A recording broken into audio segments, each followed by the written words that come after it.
you hate to compare the two, but that's they're both pretty perfect. So loving, excited about it. Just really fired up to work with Ben. And he's got a bounce in his step every day that he comes out to practice, and the gleam in his eye, and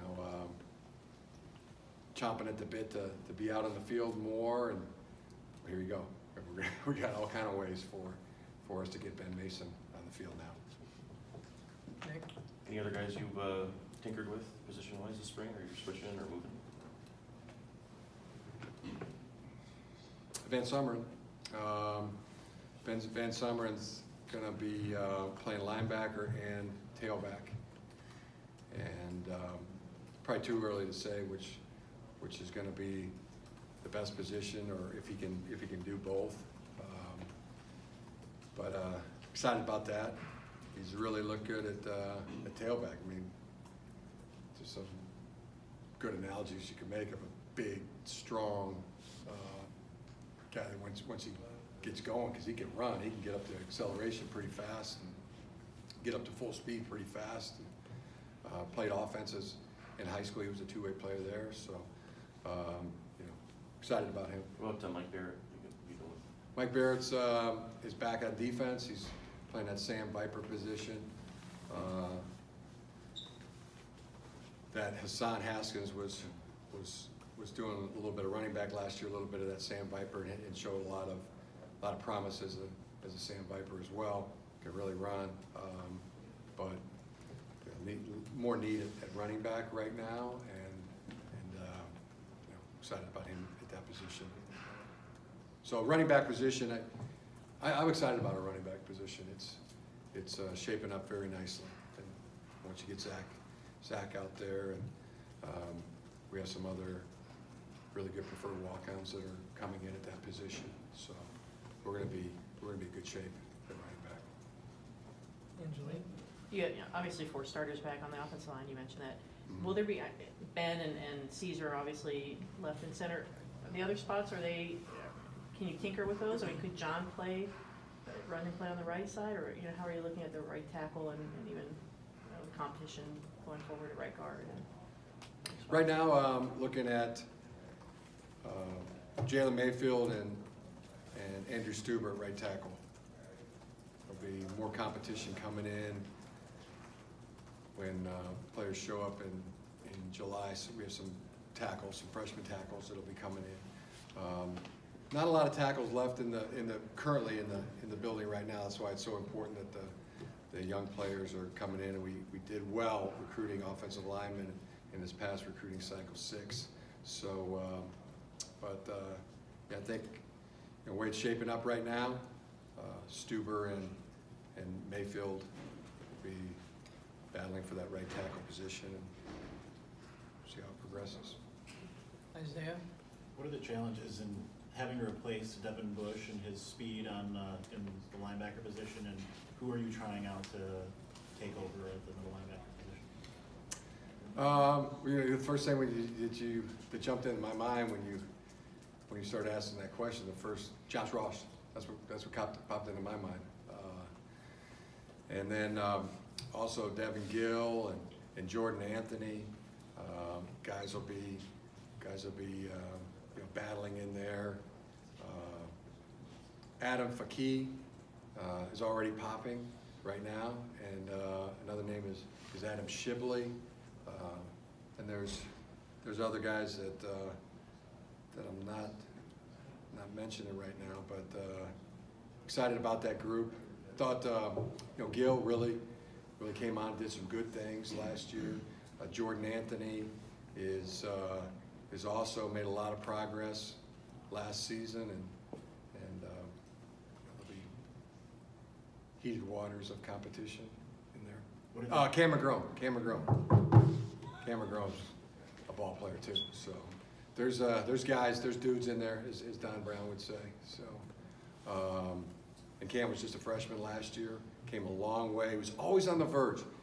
The entire season last year, I mean, he was always on that verge of turning them loose and letting him play and kind of monitoring the 4 games and red shirt or play. But he was always like right there in that discussion of getting in there to play full-time last year, so he's very much in the mix as well. Is there any kind of challenge when it comes to having replaced, considering, you know, Bush being able to go sideline to sideline? Does that change anything for how you approach the middle linebacker position? Well, let's see first if Josh Ross is who we think he is before we start changing anything. Right now, I think he's going to be that kind of player. Sideline to sideline, and A gap to B gap to C gap, and be able to cover as well. Got time for a couple more, Aaron? You mentioned Charbonnet. Are you going to be without anyone else this spring, injury-wise? Yeah, there's some other guys that won't be out there. Levert had a procedure. So did Nico Collins, and we'll see. You know, on a few others. Donovan's not participating right now, and Mike Dwumfor, who had the midfoot injury before the bowl game, and then aggravated it in the game. But they're all progressing and on a good track. That's as many as I can think of being that aren't out there practicing right now. Yeah, are those guys going to miss all the spring, or just I don't know. you I don't know. That's that was day one. But there'll be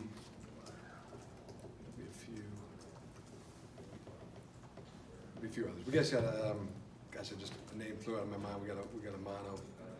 We got a case of mono. That's going to miss all the spring practice. That wasn't one of those. Not one of those that I just. You said Donovan that I just Peoples-Jones mentioned. or Jeter? Donovan Peoples-Jones. Donovan Jeter has really come on. Has really stepped up and had a great winter. Looked really good in our first practice. A lot of excitement about him.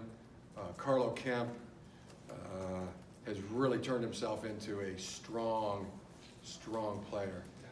Inside player all the way now. Playing a 3 technique with 2. And it's interesting. He came as a tweener between a linebacker and a defensive end, more of a linebacker, you know, body type, and he's gone from that linebacker. Really, we thought inside linebacker. We thought maybe the traditional inside linebacker. Then thought of him as an outside linebacker. Then he moved to end, and you know, now he's a strong, one of our strongest guys on the team. Excited about that position as well. There's some real good players right there. Kwity Paye is continue to get better and better, and he's just doing a heck of a job. Aiden Hutchinson is outstanding. Carl Kemp's outstanding.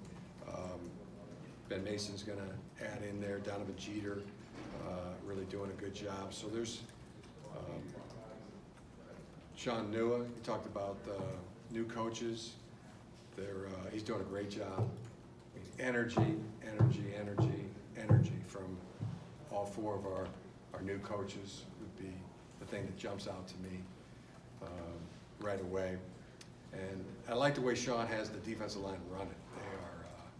They are running. There's a real emphasis on running, getting out of the box, making the tackle, you know, playing not sideline to sideline, but you know, at least middle of the field to the sideline, or numbers to numbers,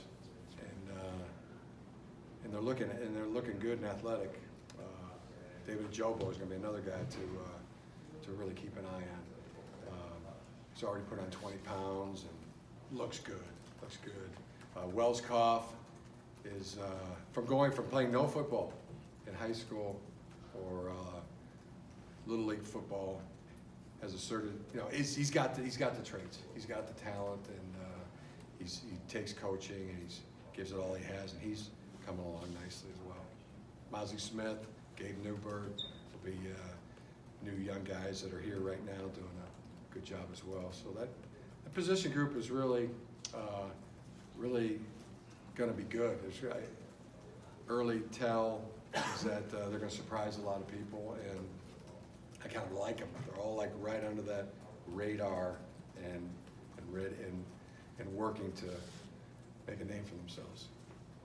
Nick? Jim, you mentioned earlier being excited about having all the guys come in and be really ready to go. You seem as enthused in the spring as I can remember. Why is your mood maybe the way it is right now with this group?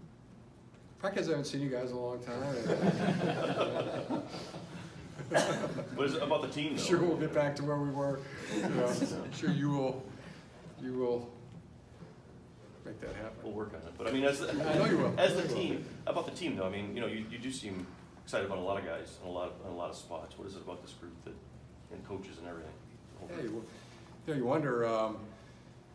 Any new year, any new season, how where is the team going to go? Are they going to ascend? Are they going to level off? Are they going to take a dip down? And as a group, Brent Bredesen, phenomenal leader right out of the chute, and others are stepping into those roles, medalists. I point to him of guys that are just attacking it, bringing guys along. I mean, it's one thing to do it yourself and do everything that's expected of you. Every time somebody's looking, you're doing it. Even if somebody's not looking, you're doing it the right way. But then to also physically, bring another guy with you. Encourage another guy to do it as well, to finish, to meet the standard that we're all striving for. I've just seen a lot of that go that direction this off season, and yeah, it fires me up. And it is there's a lot of guys that are under that so-called public radar, and they're hungry, and I was hoping that was the way it was going to go, and it's trending that way, over 4 months, 3-4 months now. Kyle? Is Dylan McCaffrey back to 100%? Yeah. And I know you like keeping the quarterbacks honest. I mean, is Shea the guy, or is there a competition from here to the fall? Or? So Dylan McCaffrey's back, 100%, can participate. Had a really good day yesterday, and right now Shea, Dylan, Joe are all getting equal reps, and that they're all looking good. It's a really good, talented quarterback room. Brandon Peters, Cade McNamara getting in the mix. Mike Sessa's, doing a really good job. But that's the balls are out there. They're competing for them, and they're doing good. Depth chart: Shea's number 1, Dylan's number 2, Joe's number 3, and there's no possible way that Shea Patterson will be able to put his feet up, and in my opinion, they've got serious competition there with Dylan and Joe right now. So it'll be a fun spring. Dan? Circling back to where we started, is the offensive changes. Is this as big of a philosophical shift as you've had in your coaching career? What do you think?